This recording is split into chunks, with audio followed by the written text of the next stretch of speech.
For this problem, this is number 10 from trig functions of angles. And so we first of all have to solve this triangle. So if our b is 12 and our a is 10, we would use the Pythagorean theorem as this person did. So that's c squared equals a squared plus b squared. So that's going to be 10 squared plus 12 squared, 100 plus 144, which is 244. So c squared is 244. So c would be the square root of 244. And let's just take a look what that might be. 244. Now I can get a 4 out of that. I'd have a 61. A 61 prime.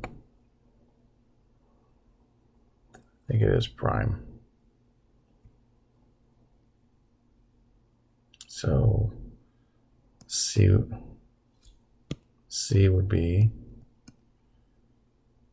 the square root of 4 times 61, which is 2 times the square root of 61. So we're going to call this 2 times the square root of 61.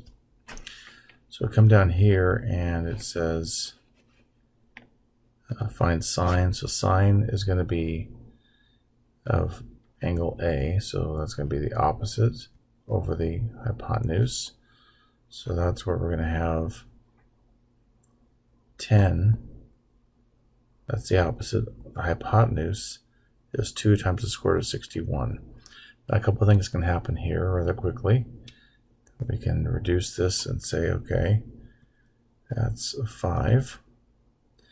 But then we're going to have a radical in the denominator. So we don't want to leave it as 5 over 60, square root of 61. So we can multiply by the square root of 61 over the square root of 61. And that's going to give us 5 root 61 over 61. And that's how they get this answer. So it looks like you might have put the, I'm not sure, put the hypotenuse over the adjacent. I'm not sure though. Okay, let's go on to the next one. We're trying to find cosine of 123. So that's going to be back up here. It's the adjacent.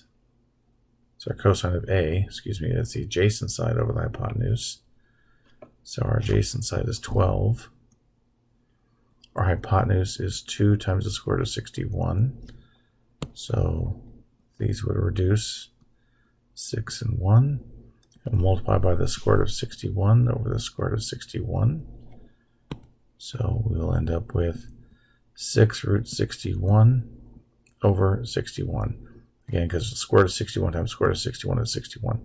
Now, if I haven't been clear about that, we don't like to leave radicals in the denominator, so we multiply by that radical. This is 1, this is 1, so that essentially we're not changing the value, just the appearance.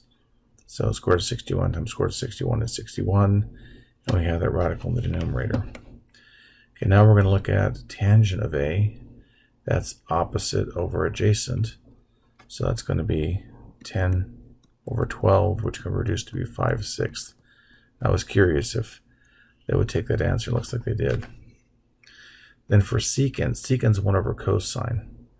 But it might be easiest just to come back up here and say, okay, it's going to be the hypotenuse over the adjacent. So that's going to be 2 times the square root of 61. Sorry to make everyone seasick. 2 times the square root of 61 over 12. And then the 2 and the 12 reduce out.